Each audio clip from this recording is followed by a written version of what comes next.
जय जगन्नाथ आम कार्यक्रम स्वागत करुँ आज फोन इन लाइव आम मुख्य अतिथि रे सुशांत कुमार नायक बाबा आदित्य नारायण नंद सुशांत बाबू आम कार्यक्रम को स्वागत करुचे आमर आज दुईट अतिथि रही आम टॉपिक हम कल्कि कल्कि किए सुशांत बाबू आम अतिथि रही तानेश्वरी बाबा।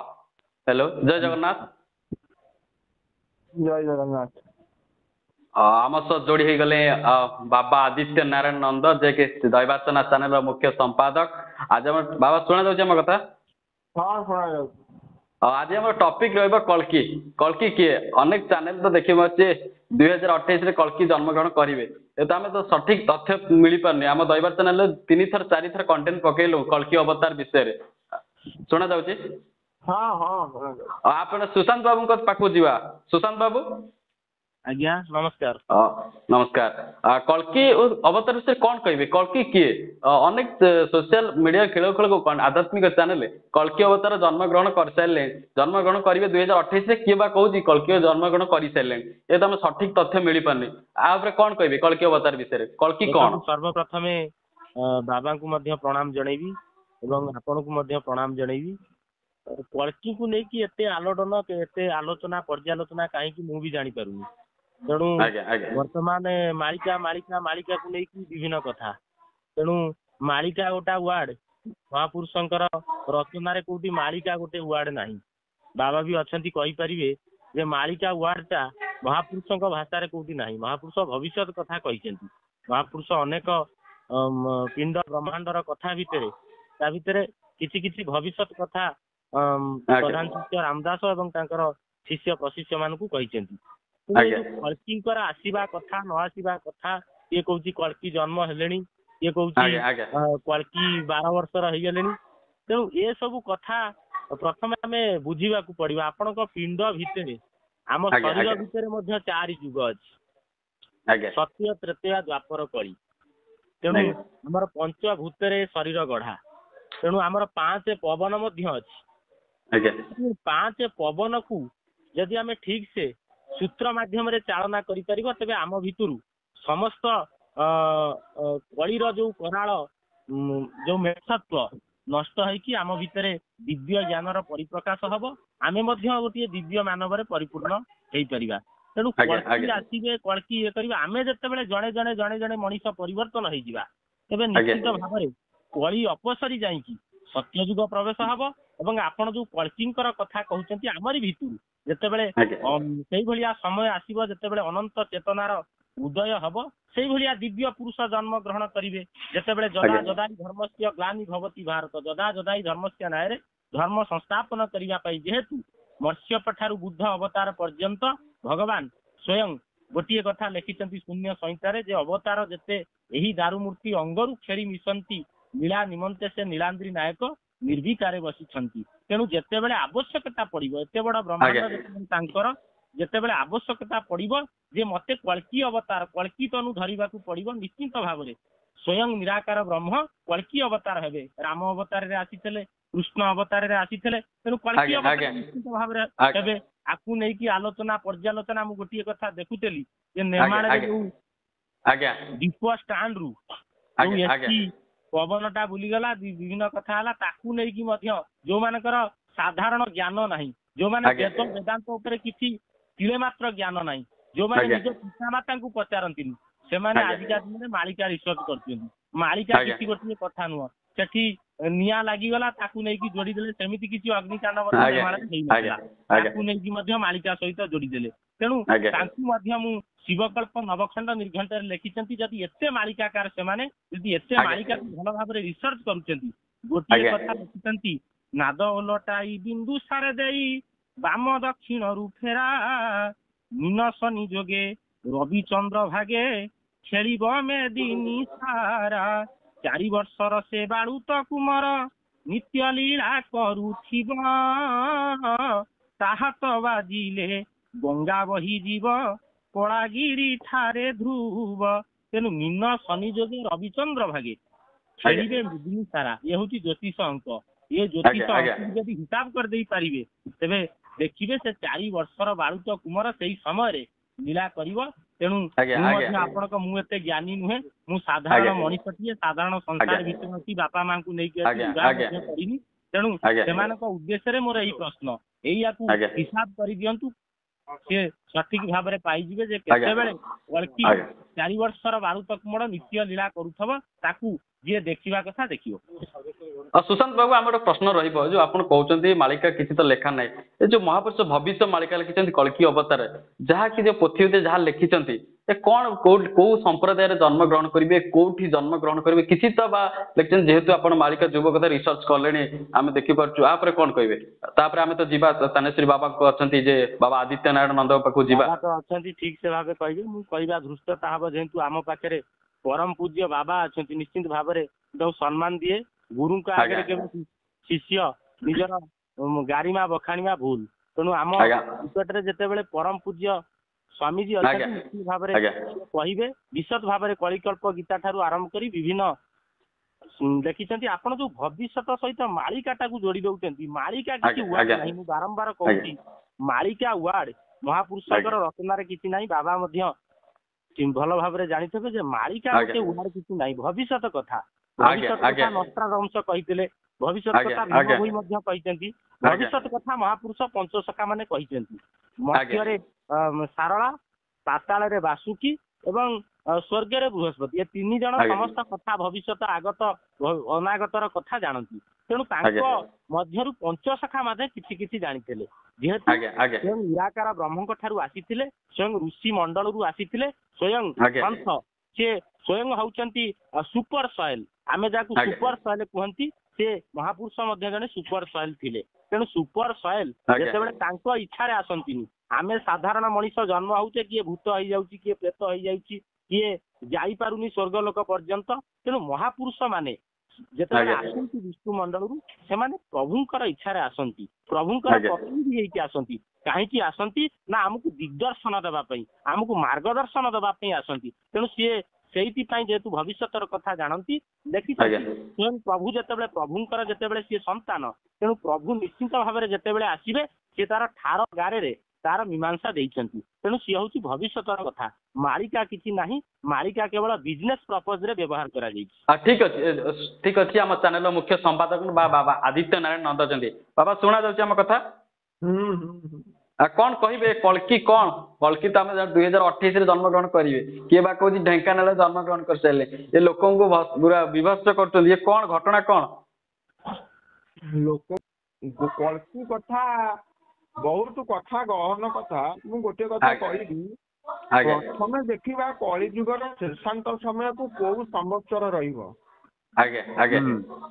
ଆସ୍ଥାନ ରକ୍ଷକର ବି ଫଳନ୍ତେଷା ପୃଥକ ବଦେ ଯେତେବେଳେ ଆମର ସୌରମଣ୍ଡଳର ରକ୍ଷକ ହଉଛନ୍ତି ସୂର୍ଯ୍ୟ ଯେତେବେଳେ ବର୍ତ୍ତମାନ ପାଳକ ଜ୍ୟୋତିଷ ଗଣନା କରି ଆମେ କହିବା କଳିର ବର୍ତ୍ତମାନ କେତେ ମାନେ ଅହର୍ଗଣ ଦିନ ଗୋଟେ ଅଛି ଆମର କଳିର କେତେ ଅହର୍ଗଣ ବର୍ତ୍ତମାନ ଗତି କରି ସାରିଲାଣି ମାନେ ତାକୁ କେତୋଟି ଅହର୍ଗଣ ବୁଝିପାରୁଛ ତ ଗୋଟିଏ ଗୋଟିଏ ଦଣ୍ଡକୁ ଅହର୍ଗଣ କୁହାହୁଏ ଅହର୍ଗଣ ହଉଛି ଗୋଟିଏ ଦଣ୍ଡ ମାନେ କଳିର ବର୍ତ୍ତମାନ କେତେ ଦଣ୍ଡ ଗତି କରି ସାରିଲାଣି ଏବଂ ତା ସମୟରେ ଯେତେବେଳେ କଳି ଆସିବେ କଳିଙ୍କର ଯେତେବେଳେ ଆଗମନ ହବ ଦ୍ୱାପର ଯୁଗର ଶେଷାନ୍ତ କଳି ଯୁଗର ପ୍ରତ୍ୟାରଭ୍ୟ ସମୟରେ କିଏ କିଏ ପାଳକ ପ୍ରଜା ପାଳକ ଥିବେ ରାଜା କିଏ ଥିବେ ମନ୍ତ୍ରୀ କିଏ ଥିବେ ପୁରୋହିତ କିଏ ଥିବେ ଗ୍ରହ ବିପ୍ର କିଏ ଥିବେ କରଣ କିଏ ଥିବେ ଡଗର କିଏ ଥିବେ ତାଡ଼ନୀୟ କିଏ ଥିବେ ପରୀକ୍ଷକ କିଏ ଥିବେ ଏ ସମୟ ସବୁ ଜାଣିବା ଦରକାର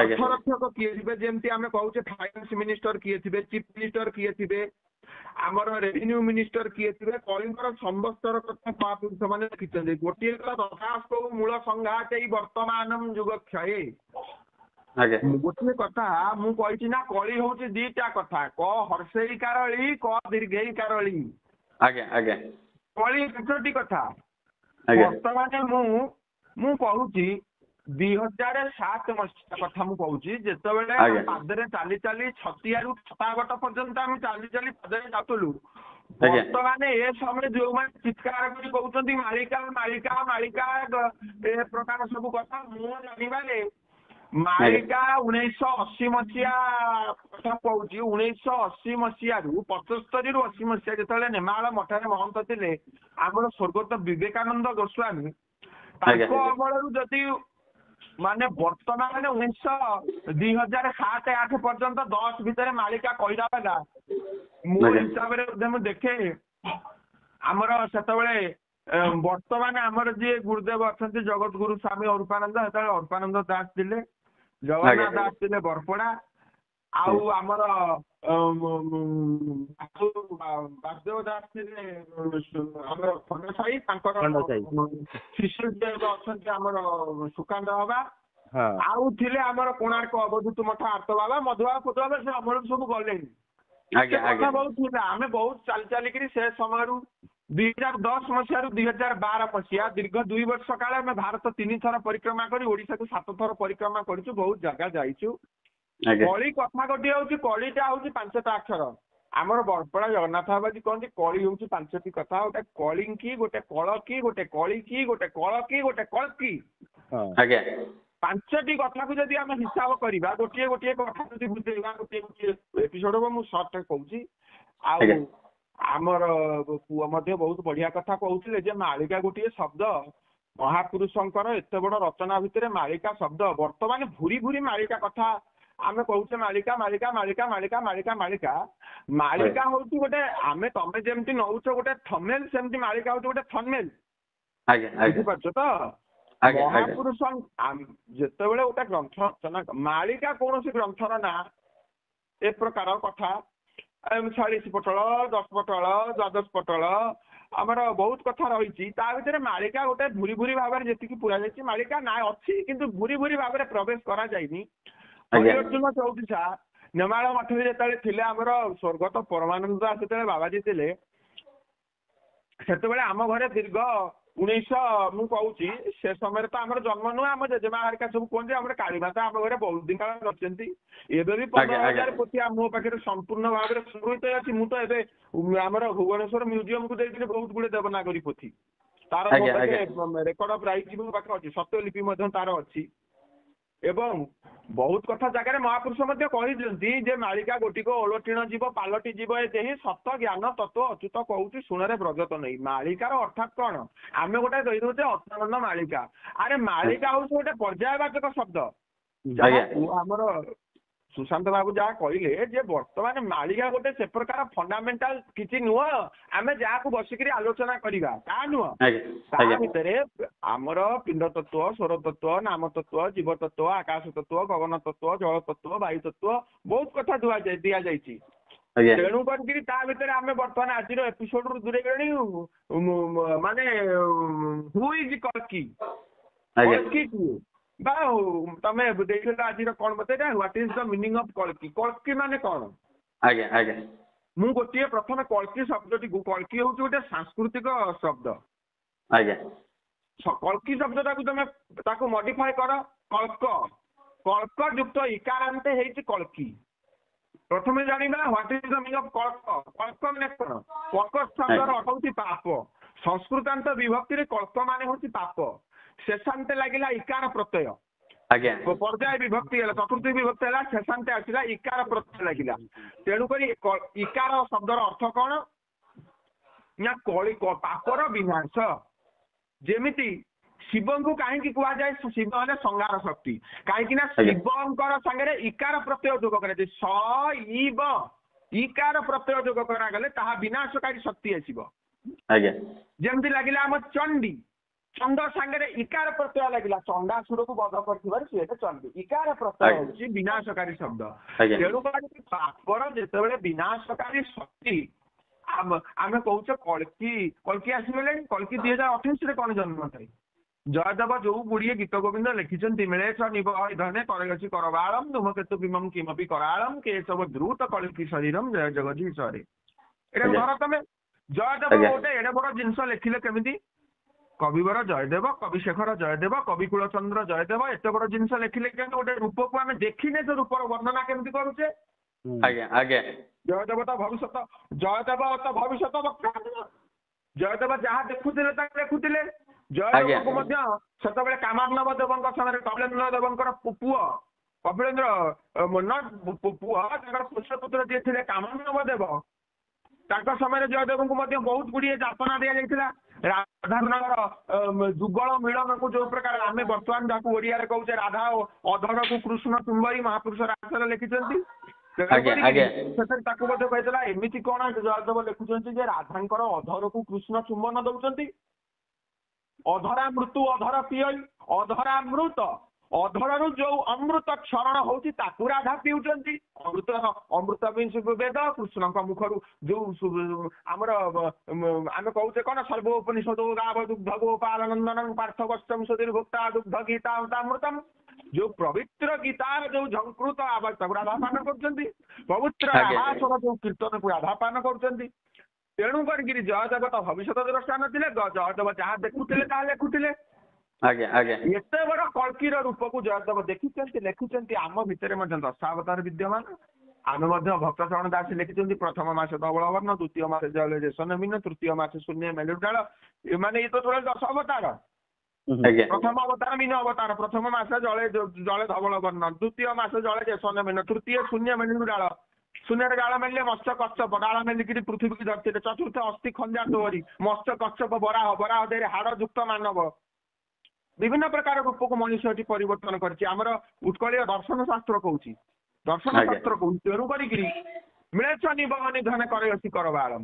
ଯେତେବେଳେ କଳିଯୁଗର ଶେଷାନ୍ତ ସମୟକୁ, ଶେଷାନ୍ତ ନୁହଁ ପ୍ରଥମରୁ ମଧ୍ୟ ଆସିଛି ଯୁଗେ ଯୁଗେ କଳ୍କି। ମୁଁ ତ ଏବେ ଗୋଟେ ବହି ଲେଖୁଛି ଯୁଗେ ଯୁଗେ କଳ୍କି।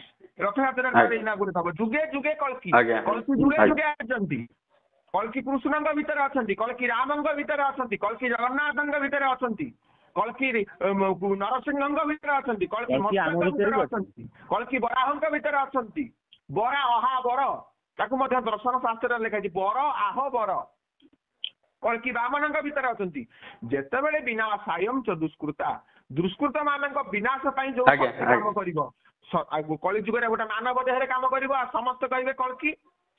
ତମ ଭିତରେ କଳ୍କି। ଗୋଟିଏ କଥା ମୁଁ କହୁଛି, କଳିକି ଆମେ କହୁଛେ ନା କଳିକି। ମହାପୁରୁଷ ବହୁତ ଜାଗାରେ ଲେଖିଛନ୍ତି, ନବେ ଚନ୍ଦ୍ରିକାରେ ଲେଖିଛନ୍ତି, ମଧୁଚନ୍ଦ୍ରିକାରେ ଲେଖିଛନ୍ତି। କଳିକି ଅବତାର ହୋଇବେ ନର ରୂପ। କଳିକି ଅବତାର, କଳିବା ଶକ୍ତି ମାପିବାର କଳିବା ଦରକାର। ତାକୁ କଳି ନାହିଁ ବିବେକୀ ତୁ କଳି ପାରିବୁ ଟିକି। କଳିବା ଶକ୍ତି ଯା ପାଖେ ରହିଛି କଳକି ବୋଲାଏ କଳିରେ ସେଠି। ତାକୁ କଳି ନାହିଁ ବିବେକୀ। କଳିବା ଶକ୍ତି କଳନା କର, ମାପିବା ଶିଖ।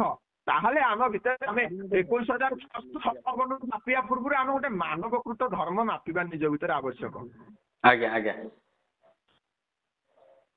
ସୁଶାନ୍ତ ବାବୁ କଥା ଯେ, ସୁଶାନ୍ତ ବାବୁ ଶୁଣି ପାରୁଛନ୍ତି ଆମ କଥା? ଆପଣ ଯୋଉ କହୁଛନ୍ତି ମାଳିକା ମହାପୁରୁଷଙ୍କ ବାଣୀ ମିଥ୍ୟା, ତାହା ଯୋଉ କହୁଛନ୍ତି ମହାପୁରୁଷ ଭବିଷ୍ୟ ମାଳିକା ଲେଖିଛନ୍ତି, କିଛି ମହାପୁରୁଷ ବାଣୀ କହୁଛନ୍ତି ମହାପୁରୁଷ ବାଣୀ ମିଥ୍ୟା। ଆ ପରେ କଣ କହିବେ? ଯୁବ ମାଳିକା କଥା ହୁଏ। ମହାପୁରୁଷଙ୍କ ବାଣୀକି ବୁଝିପାଇଲେ ସତ, ନ ବୁଝିପାଇଲେ ମିଥ୍ୟା। ଯିଏ ଯେମିତି ବୁଝିବ ଆଉ। ବାବା ତ ଯାହା କହିଲେ ମୁଁ ସମ୍ପୂର୍ଣ୍ଣ ଏକମତ। ଯୁଗେ ଯୁଗେ କଳ୍କି ଅଛନ୍ତି। ଆଉ କଳ୍କି କାହିଁକି ବିଷ୍ଣୁଙ୍କ ଶେଷ ଅବତାର କୁହାଯାଏ? କଳ୍କି କାହିଁକି ବିଷ୍ଣୁଙ୍କ ଶେଷ ଅବତାର କୁହାଯାଏ? ଦେଖନ୍ତୁ, ସମସ୍ତ ଅବତାର ପରେ ଶେଷରେ ସମସ୍ତ କଳୁଷ କାଳିମା ଯେହେତୁ ଯିଏ ଶେଷ କରିବେ ସିଏ ହଉଛନ୍ତି କଳ୍କି। ତେଣୁ ବିଷ୍ଣୁଙ୍କର ଶେଷ ଅବତାର କଳ୍କି। ମୁଁ ଗୋଟିଏ କଥା ଆପଣଙ୍କୁ କହୁଛି ଯେ ରେଚକ ପୂରକ କୁମ୍ଭକ ଯେ ଆଉ ତିନି, ଏହାକୁ ନ ଜାଣି ଥୋକେ ହେବେ ବ୍ରହ୍ମଜ୍ଞାନୀ। ତେଣୁ ରେଚକ ପୂରକ କୁମ୍ଭକ ଏ ତିନି ତତ୍ଵ, ଯାଉଛି କେତେ ଆସୁଛି କେତେ ରହୁଛି କେତେ, ଏଇ ଯୋଉ ତତ୍ଵ, ଏ ତତ୍ଵକୁ ଯିଏ ଜାଣିବେ ସେଇ ବିଦ୍ୟାକୁ ନେଇକି ପାପର ବିଲୋପ କରିବା ପାଇଁ ଯେତେବେଳେ ଆସିବେ ସିଏ ହେବେ କଳ୍କି। ତେଣୁ ଆମ ଭିତରେ ମଧ୍ୟ ଆମେ ଯେତେବେଳେ ଏଇ ବିଦ୍ୟାକୁ ମାପି ପାରିବା, କଳି ପାରିବା, ଏଇ ଯୋଉ ପବନକୁ ଯେତେବେଳେ କଳି ପାରିବା, ଏଇ ଯୋଉ ତରଙ୍ଗମୟ ସୃଷ୍ଟିରେ ଏଇ ଯୋଉ ପବନ ଯାଉଛି ଆସୁଛି ରହୁଛି, ତାକୁ ଯେତେବେଳେ କଳିବାର ଜ୍ଞାନ ଆମ ଭିତରେ ପଳେଇ ଆସିବ, ଆମେ ମଧ୍ୟ କଳ୍କି ହେଇଯିବା। ଆମ ଦ୍ଵାରା ମଧ୍ୟ ସମାଜରେ କିଛି ପରିବର୍ତ୍ତନ ହେଇପାରିବ। ଆମ ଦ୍ଵାରା ବାବା ଯାହା କହିଲେ ଯେ ପ୍ରତ୍ୟେକ ମାନବ ଦେହରେ କଳ୍କିଙ୍କର ଯୋଉ ସତ୍ତା ପ୍ରବେଶ କରିକି ନେଗେଟିଭ ଏନର୍ଜି, ଦେଖିବେ ଆପଣ ମାନେ ଏବେ ବର୍ତ୍ତମାନ ଦେଖିବେ ଯୋଉ ଭଳି ଭାବରେ ଆତ୍ମହତ୍ୟା ଅତ୍ୟଧିକ ମାତ୍ରାରେ ବ୍ୟାପୁଛି, ତା ସହିତ ବିଜ୍ଞାନର ମଧ୍ୟ ସାମଞ୍ଜସ୍ୟ ଅଛି। ଆମ ଭିତରେ, ଆମ ପିଣ୍ଡ ଭିତରେ, ଆମ ଶରୀର ଭିତରେ ଯେତେବେଳେ ଆମର ବିଜ୍ଞାନମୟ କୋଷ, ଆମର 5 କୋଷ ଅଛି, ଅନ୍ନମୟ କୋଷ, ପ୍ରାଣମୟ କୋଷ, ମନମୟ କୋଷ। ତେଣୁ ଏଇ ଯୋଉ 5ଟା କୋଷ ଅଛି, ବିଜ୍ଞାନମୟ କୋଷ, ଆନନ୍ଦମୟ କୋଷ, ଯେତେବେଳେ ଏ କୋଷରେ ଆମର ଯେତେବେଳେ ଶେଷ ସ୍ତର, ଆମର ଯେତେବେଳେ ଚତୁର୍ଥ ସ୍ତର ବିଜ୍ଞାନମୟ କୋଷ, ସେଠି ଯେତେବେଳେ ନେଗେଟିଭ ଏନର୍ଜି, ନକାରାତ୍ମକ ଶକ୍ତି ଯେତେବେଳେ ପ୍ରବେଶ କରିବ ମଣିଷ ଜାଣିବ ଯେ ମୋ ଜୀବନର ଆଉ କିଛି ମୂଲ୍ୟ ନାହିଁ, ସେ ସେତେବେଳେ ଆତ୍ମହତ୍ୟା କରିବ। ତେଣୁ ଯେତେବେଳେ ଆମେ ସେଇଠି ସକାରାତ୍ମକ ଯେତେବେଳେ ପଜିଟିଭ ଏନର୍ଜି ସେଇଠି ପୁରେଇ ଦେବା, ସେତେବେଳେ ଆଧ୍ୟାତ୍ମିକ ଶକ୍ତି, ବୁଝିବାର ଶକ୍ତି, ନିଜକୁ ଜାଣିବାର ଶକ୍ତି, ନିଜ ଆତ୍ମାକୁ ଜାଣିବାର ଶକ୍ତି, ସେ ଯୋଉ ଏନର୍ଜିଟାକୁ ଯେତେବେଳେ ତା ଭିତରେ ପୁରେଇ ଦେବା, ସେତେବେଳେ ସିଏ ମଧ୍ୟ କହିବ ମୁଁ ଆତ୍ମହତ୍ୟା କରିବିନି। ଯେତେବେଳେ ଭଗବାନ ଅମୂଲ୍ୟ ଜୀବନଟା ମତେ ଦେଇଛନ୍ତି, ମାନବ ଶରୀର ଦେଇଛନ୍ତି, ମତେ କିଛି କରିବା ପାଇଁ ପଡିବ। ତେଣୁ ଏଇଭଳିଆ ଜ୍ଞାନ ସମାଜକୁ ଦିଆଯାଉ, ଏଇଭଳିଆ ବେଦାନ୍ତକୁ ସମ୍ପୂର୍ଣ୍ଣ ଭାବରେ ମାନେ ଅଧ୍ୟୟନ କରାଯାଉ, ଲୋକମାନେ ଜାଣନ୍ତି। ଯୋଉମାନେ ସାଧୁ ସନ୍ଥ ରହୁଛନ୍ତି, ବାବାକୁ ମୁଁ ବହୁତ ସମ୍ମାନ ଦିଏ, ବାବାଙ୍କର ବହୁତ ଅଗାଧ ଜ୍ଞାନ, ସେ ସମସ୍ତ ବିଷୟ ଜାଣିଛନ୍ତି ଏବଂ ଭଲ ଭାବରେ ବେଦ ବେଦାନ୍ତ ଉପନିଷଦକୁ ଭଲ ଭାବରେ ଗଭୀର ଭାବରେ ଅନୁଶୀଳନ କରିଛନ୍ତି। ତେଣୁ ମହାପୁରୁଷଙ୍କର ବିଦ୍ୟାକୁ ବୁଝିବା ପାଇଁ ହେଲେ ଗଭୀର ଜ୍ଞାନ ଭିତରକୁ ଯିବାକୁ ପଡିବ, ଗଭୀର ସମୁଦ୍ର ଭିତରେ ପ୍ରବେଶ କରିପାରିବ ଏବଂ ଗଭୀର ଭାବରେ ସମସ୍ତ ବିଦ୍ୟାକୁ ଅନୁଶୀଳନ କରିବାକୁ ପଡିବ। ଯେତେବେଳେ ଆମେ ଅନୁଶୀଳନ କରିବା, ସେତେବେଳେ ପଢିବା ଶକ୍ତି ଆମ ଭିତରେ ମଧ୍ୟ ପଳେଇ ଆସିବ। ସେତେବେଳେ ଏଇଭଳିଆ ଯୋଉ ନେଗେଟିଭ ଏନର୍ଜି ପରାହତ ହବ ଏବଂ ଯେତେବେଳେ ପଜିଟିଭ ଏନର୍ଜି ବଢିବ, ସେତେବେଳେ ସ୍ୱୟଂ ଆମେ କଳି ଯୁଗକୁ ବିନାଶ କରିକି ମଧ୍ୟକୁ ନଷ୍ଟ କରିକି ଗୋଟିଏ ସୁବର୍ଣ୍ଣ ଯୁଗ, ଆପଣ ଯୋଉ କହୁଛନ୍ତି ଯେ ଭାରତ ବର୍ଷର ସୁବର୍ଣ୍ଣ ଯୁଗ ଆରମ୍ଭ ହବ, ସେଇଭଳିଆ ସମୟ ମଧ୍ୟ ଗୋଟେ ଆସିବ ଯେତେବେଳେ ପରିବର୍ତ୍ତନ ହେଇଯିବ, ସମସ୍ତଙ୍କ ଭିତରେ ସକାରାତ୍ମକ ଶକ୍ତି ପ୍ରବେଶ କରିବ। ସେତେବେଳେ ଆଜି ଭଳିଆ ଯୁବକ ମାନେ ମଧ୍ୟ ଭାରତ ବର୍ଷର ନେତୃତ୍ୱ ନେବେ ଏବଂ ଭାରତ ବର୍ଷକୁ ସୁବର୍ଣ୍ଣ ଯୁଗରେ ପରିଣତ କରିଦେବେ। ଆଜ୍ଞା ବାବା ଶୁଣିପାରୁଛନ୍ତି ଆମ କଥା? ହଁ ଶୁଣିପାରୁଛୁ, କୁହ। କଳ୍କି ଅବତାର ଆମକୁ କଣ ଶିକ୍ଷା ଦିଏ? କଳ୍କି ଅବତାର ଶିକ୍ଷା ଦଉଛି, ଆରେ ମାକୁ ମାରିଲେ ବାରେ, ଖୁଡିକି ହରିଲେ ବାରେ, ଭାଇ ବୋଉର ପିରତି କରିବା ଇଆରେ, ନଈ ନ ଦେଖି ଲଙ୍ଗଳା ହେଲୁ କିଆ, ଅମନ ମନାଇ ମନ ମନରେ ରହିଲେ ଜନ, ମନକୁ କରିବି ମନ ବାଇଆରେ, ନଈ ନ ଦେଖି ଲଙ୍ଗଳା ହେଲୁ କିଆ।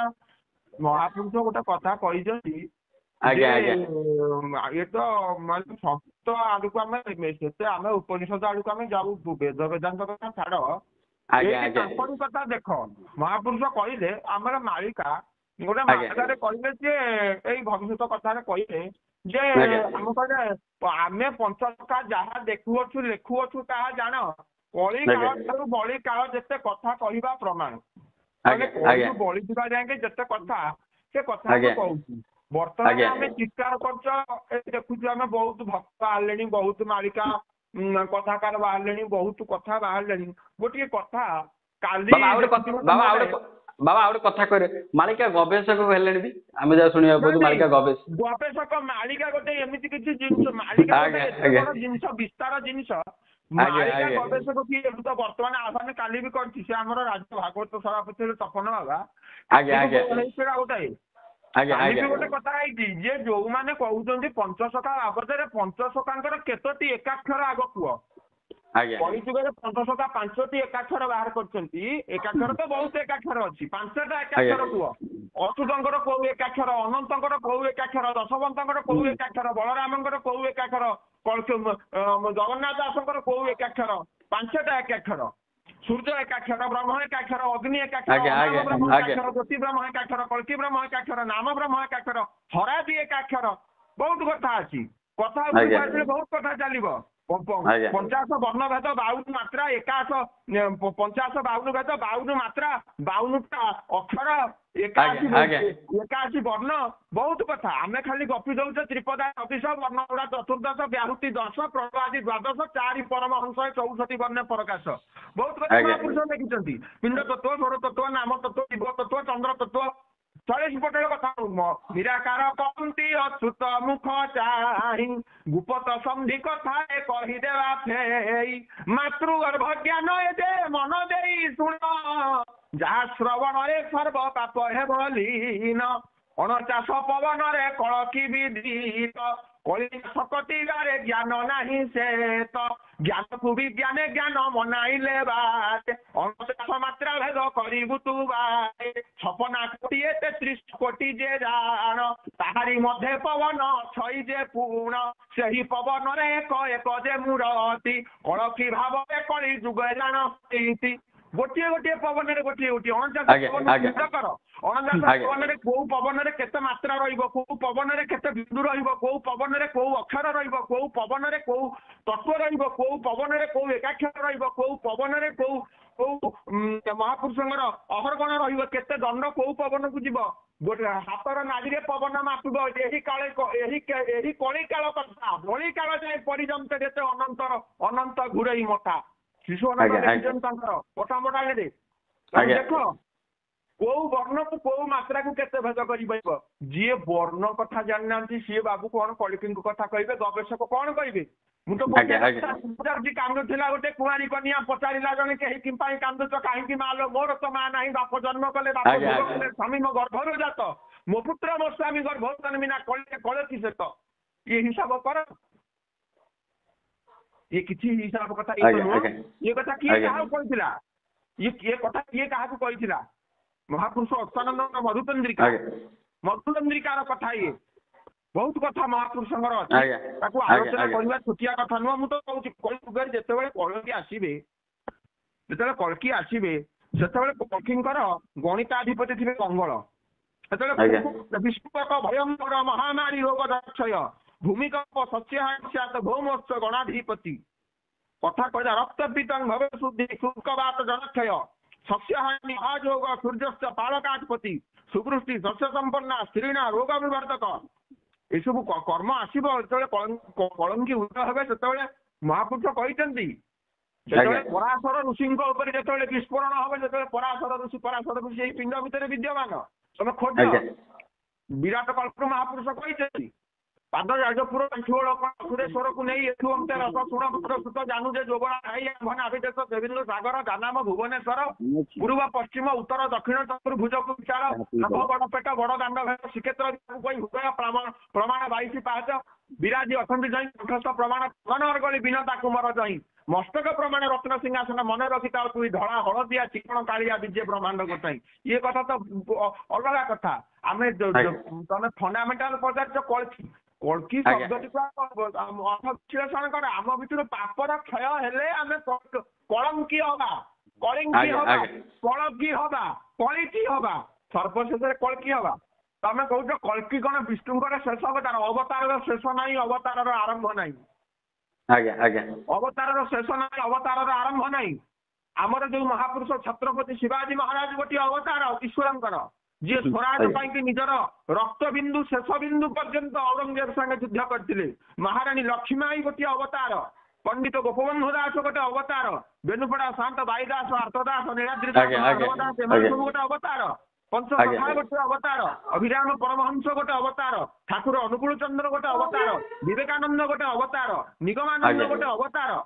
ଆଜିର ଯୁଗରେ ଯୋଉମାନେ ସବୁ ମହାନ କର୍ମ କରିଛନ୍ତି, ମହାନ ସ୍ୱୀକୃତି ଦେଇଛନ୍ତି ଦେଶକୁ, ଭାରତକୁ, ସ୍ୱରାଜକୁ, ଏମାନେ ସବୁ ଗୋଟିଏ ଗୋଟିଏ ଅବତାର। ଅବତରି ଆସନ୍ତି, ଅବତର ଇତି ଅବତାର।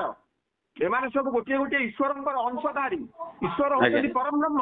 ରାମ କହି ମିଳୁନଥିଲେ ମୁଁ ଭଗବାନ, କୃଷ୍ଣ କହି ମିଳୁନଥିଲେ ମୁଁ ଭଗବାନ। ନିଜକୁ କଳ୍କି ଅବତାର କଣ କଳ୍କି କହିବେ? ବହୁତ କଳ୍କି ଗଲେଣି।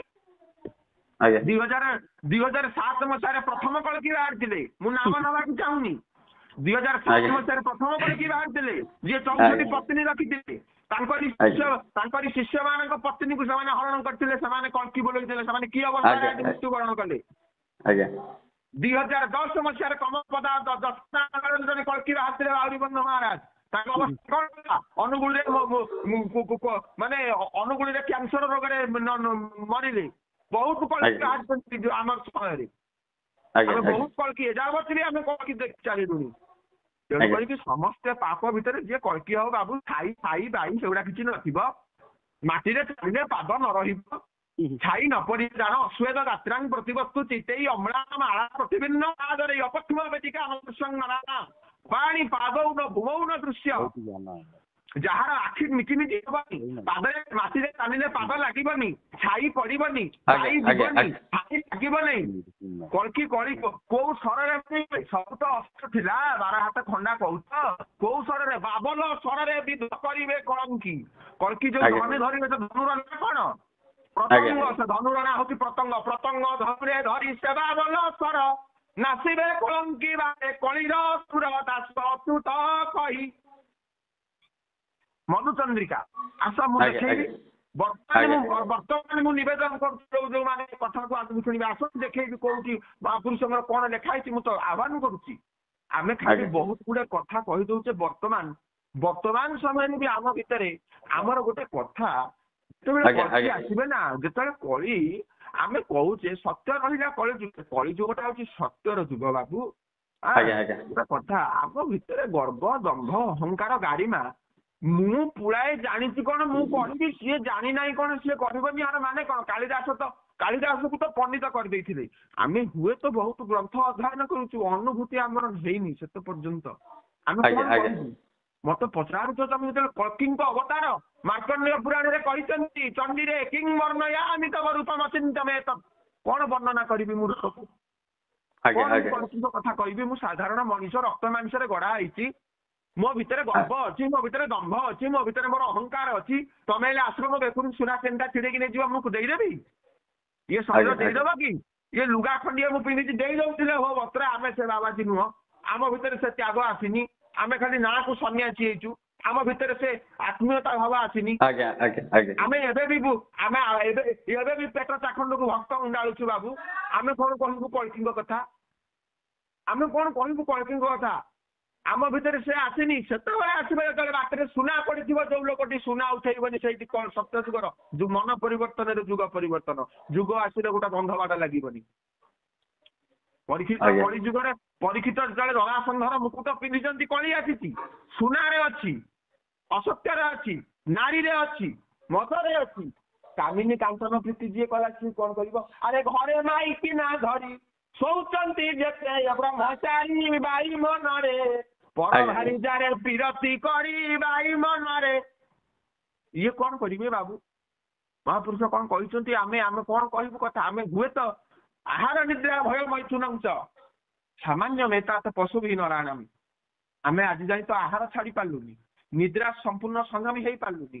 ଭୟ ଆମ ଭିତରେ ଯାଉଛି। ଆମେ ତ କଥା କହିଲା ବେଳକୁ ଡରୁଛୁ। ମତେ ପୁଳାଏ ପ୍ରଶଂସା କରିବେ, ମୁଁ ପୁଳାଏ ତେଲ ଘଷିକିରି ଲୋକଙ୍କୁ କହିବି।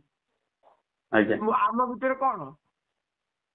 ଆମ ଭିତରେ ଏସବୁ ଆସିଲେ ସିନା ଆମେ ଯାଇ ଯାହା ହବା ବାପା। ଆଜ୍ଞା ଆଜ୍ଞା ତେଣୁ କରିକି କଳି କଥା ଯେତେବେଳେ ସେ ବହୁତ ସେମିତି କଥା ଆମେ ଆଜି ପୁଳାଏ ପଢି ଦେଇଛୁ, ଆମେ ପୁଳାଏ କହିଦେବୁ। ଆମେ ଅନୁଭବ କରିପାରିଛୁ। ଆଜ୍ଞା ଆଜ୍ଞା ମୁଁ 84 ବ୍ରହ୍ମକାକୁଳି ମୁଁ ପଢିଛି। ମୁଁ ହେଲେ କହିଦେବି ଏମିତି 21,600 ପବନ ଟେକିବ। ମତେ ଆସି 5 ଜଣ ପଚାରିବେ, ଆଜ୍ଞା ଆପଣ ପବନ ଟେକିଲେ ଦେଖିବା। ମୁଁ ସଂସା ହେଇକିରି ଏକାଠି ଟେକିଦେବି। ଯେତେବେଳେ ମୁଁ କାଲି ସକାଳେ ମେଡିକାଲରେ ପଡିଥିବି, ଆପଣ ଏଡେ ବଡ ବଡ ଯୋଗୀ, ଆପଣ କେମିତି ମେଡିକାଲରେ ପଡିଲେ? ଆପଣ କଣ 21,600 ପବନ ଟେକି ପାରୁନଥିଲେ? ଆଜ୍ଞା ଯେତେବେଳେ ଆଜ୍ଞା ଆସିବ ରବି ସମ 2 ବିନ୍ଦୁରେ ବସା ଉର୍ଦ୍ଧ୍ୱ ରଥ ନବଗ୍ରହ ତାର ଦଣ୍ଡକ କୁଣ୍ଡଳୀ ଉର୍ଦ୍ଧ୍ୱରେ ପଞ୍ଚଭୂତ ଖଞ୍ଜି ଦିଅ ତପନ ନାମରେ ତର୍ପଣ କରି ସପ୍ତ ଶ୍ରୀମଣ୍ଡଳ ତ୍ରୟୋତ୍ତର ଆମେ ସମୁଦ୍ର 4 ଶୂନ ଦିନ ସମୁଦ୍ର ଲଙ୍ଘିବ କୂଳ। ଯେତେବେଳେ ଜଳ ଆସିବ ଆଜ୍ଞା ସେତେବେଳେ ଯିଏ ଜଳ ତତ୍ତ୍ୱ ଜାଣିଥିବ ସେ ଜଳ ବସିବ, ତାପରେ ସମୁଦ୍ର ପଳେଇବ। ତାର ପାଣି ଭିତରେ ନିଶ୍ୱାସ ରୁଧିକିରି ରହିବ। ଜୟ ଜଗନ୍ନାଥ ଜୟ ଜଗନ୍ନାଥ। ଜାଣିଥିବ ଆଜ୍ଞା ଯେତେବେଳେ ସାକ୍ଷୀ ରାଜାଙ୍କ 36 ଠାରୁ 42କୁ ହେତୁ ରଖିବ ସୁଦିନ ଏହି ଜନ ମଧ୍ୟକୁ।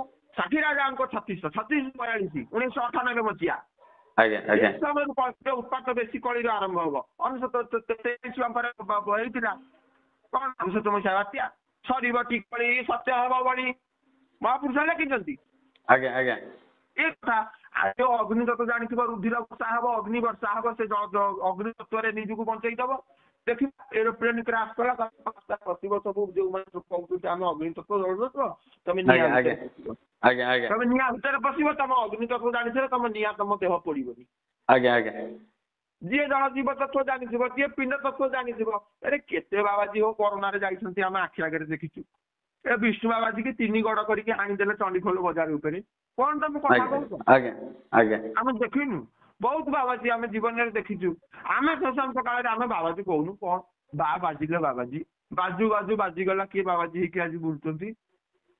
ନାରୀ ଲତା ମତା ଯଶ୍ୟ କାମିନୀ କାଞ୍ଚନ ଭୂୟ ଏସବୁ ଜୟ କଥା ଜଗନ୍ନାଥ ଜୟ ଜଗନ୍ନାଥ। ଆପଣ ଯାହା ଯାହା କହୁଥିଲେ ଆମ ଦର୍ଶକ ମାନେ ଶୁଣିଥିଲେ। ଆଜି କାର୍ଯ୍ୟକ୍ରମକୁ ଏଇଠି ରଖିବା। ପୁଣି ଦେଖା ହବ ଆପଣଙ୍କ ପୂର୍ବ ଟପିକ୍ ଯୋଉ ନବା ପର ଟପିକ୍ ନବା ଶରୀର ତତ୍ତ୍ୱ ଉପରେ ନବା। ଜୟ ଜଗନ୍ନାଥ। ଜୟ ଜଗନ୍ନାଥ।